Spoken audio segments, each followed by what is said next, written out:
Okay, so please tell me how any of these makes any sense. I'm representing the buyers.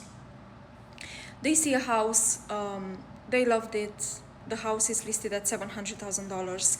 They want to put an offer. We put an offer for $695K. The seller accepts it. We move on with the contract. The inspection period starts.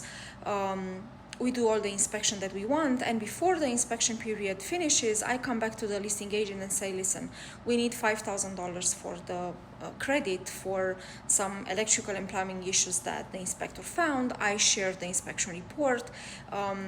In order for us to move forward, we need $5,000. The listing agent comes back and says, the seller is willing to give you $1,000. That's it. I said $1,000 is it's way too it's not enough for what needs to be done. My clients would be willing to go to $4,000. Let's settle this and move on. The listing agent says, take it or leave it, $1,000, or they don't want to negotiate more. My client said, leave it, let's move on to another house. We cancel the contract. They found another house. We put an offer on that. We passed the due diligence, the inspection period, everything goes well. We are moving towards the closing table. However, I'm still watching the first house to see what is going to happen. In about a week, they decide to reduce the price to $675,000. So initially it was $700,000.